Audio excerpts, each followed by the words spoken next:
Saya buktikan kepada saudara-saudara, Prabowo Subianto sebagai Presiden Republik Indonesia, saya telah menghasilkan sekarang 1 juta lapangan kerja. Hanya dari MBG. Ya, banyak keluhan cari kerja terasa amat sulit. Bayangkan seorang anak muda yang baru lulus kuliah, IP-nya bagus, CV-nya rapi, rajin ikut pelatihan, semangatnya membara, tapi setelah berbulan-bulan melamar, balasannya hampir selalu sama. Terima kasih, CV telah kami terima, kami simpan, dan dipanggil kalau ada kesempatan. 5 juta diantaranya adalah green jobs. Green jobs ini adalah peluang kerja di bidang kelestarian lingkungan. Green jobs ini adalah tren peluang kerja masa kini dan masa depan. Nah, ini bukan masalah anak mudanya yang kurang berusaha.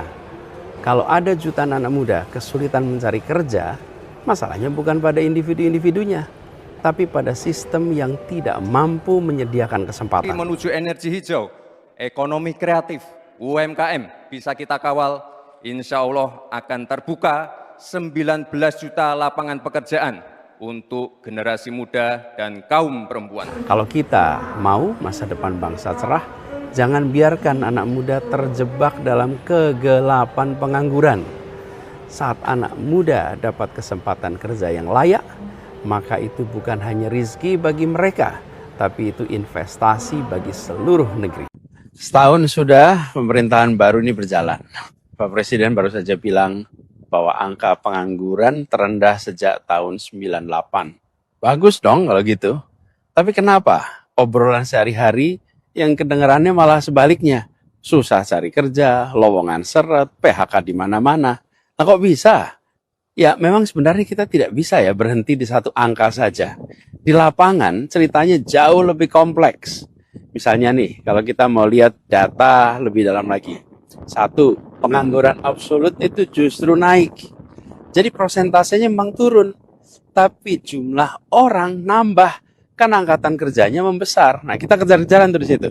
Lalu kedua, kualitas kerjanya melemah. Maksudnya apa?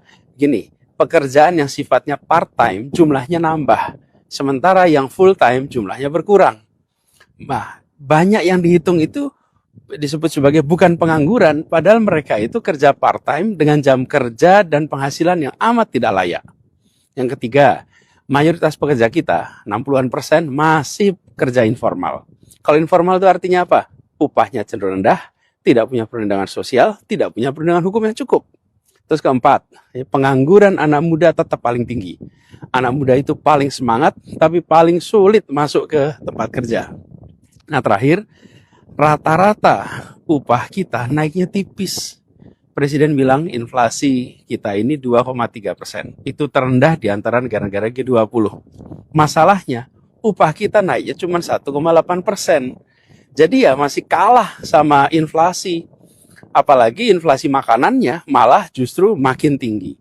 Jadi pantas ya kalau banyak yang merasa apa yang ada di berita itu beda dengan apa yang ada di dompet. Di pasar sepi, cicilan makin berat, grup chat alumni isinya cari info loker. Nah, kita nggak usah takut lah lihat kenyataan dengan lengkap. Kalau data dibuka dengan jujur, dengan lengkap, maka publik juga bisa dukung langkah pemerintah untuk menciptakan lapangan kerja formal, yang full time, yang bermartabat, kemudian melindungi pekerja informal biar bisa naik kelas, dan menyerap anak-anak muda dengan ekosistem usaha yang adil. Jadi, ya tanggung jawab terbesar memang ada di pemerintah. Tapi, kalau data ditampilkan hanya setengah-setengah, publik juga bingung mau dukung kemana. Atau jangan-jangan Presiden juga tidak diberi data yang lengkap ya.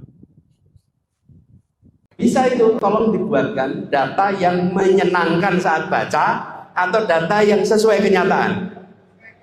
Nah, yang ditunjukkan oleh Pak Awalil tadi, begitu banyak data kita tidak untuk menunjukkan kenyataan, tapi untuk menyenangkan pemegang kewenangan. Ini harus diubah. Tadi data misalnya lapangan pekerjaan. Cara mengukur seseorang itu dikatakan bekerja itu berapa lama Pak Awalil? 1 jam per Bapak Ibu dikatakan bekerja bila nyambut gawe sejam seminggu. Itu masuk akal tidak Bapak sekalian? Kalau orang kerja 1 jam seminggu, dia dikatakan Nah, terus kapan kita akan maju? Kalau cara ngukur kita itu tidak sesuai dengan kenyataan. Halo teman, berjumpa bersama saya di Politik Dangi. Ya, ini sangat luar biasa bagaimana gebrakan-gebrakan hebat Anies ya. Hilal-hilal Anies Baswedan ya, ini sedang bermunculan teman-teman. Kenapa? Ya, kalau kita melihat kan Pilpres masih lama nih, 3 atau 4 tahun lagi.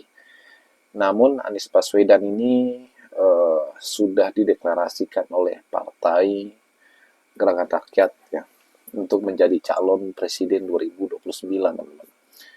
Ini diancang-ancang ya di awal-awal, dan ini membuktikan bahwa keseriusan Anies untuk maju ya, keseriusan para lawannya untuk bekerja keras selama 3 tahun ini. Dan di sisi lain ya, bagaimana membesarkan Partai Gerakan Rakyat. Apa yang dikatakan oleh lawan politik ya itu hal biasa ya, baik Irma, kemudian Fahri Hamzah, kemudian Kodari, yang kemudian itu adalah basar-basar Jokowi teman ya, Prabowo, sehingga Anies supaya tidak bisa berkembang lah ya. Tapi itu hal yang sangat-sangat biasa lah. Namanya kontestasi politik pasti ada ingin memenangkan calon masing-masing. Namun biarlah Partai Anies Baswedan ini ya, relawan Anies terus konsisten ya untuk membangun kekuatan di bawah teman-teman, sehingga Anies Baswedan bisa menjadi calon sampai 2029 nanti ya. Artinya tidak tenggelam, melainkan terus elektabilitasnya naik ya. Ya memang lawan Anies kali ini kalau misalnya jadi teman-teman 2029 ya agak berat ya. Kenapa? Prabowo adalah petahana ya. Artinya beliau pasti akan maju lagi, entah siapa wakilnya, Gibran atau siapa, yang jelas Prabowo ini masih sangat kuat karena petahana ya kan. Dan di sini kita bisa melihat apakah kekuatan Anies ya bisa mengalahkan Prabowo di 2029. Maka mulai dari sekarang Anies itu harus membangun kekuatan yang betul-betul serius ya kan, relawan, terjun ke masyarakat, terjun ke rakyat ya, mencari solusi, menawarkan gagasan. Inilah yang menjadi perhitungan Anies Baswedan harusnya untuk ke depan.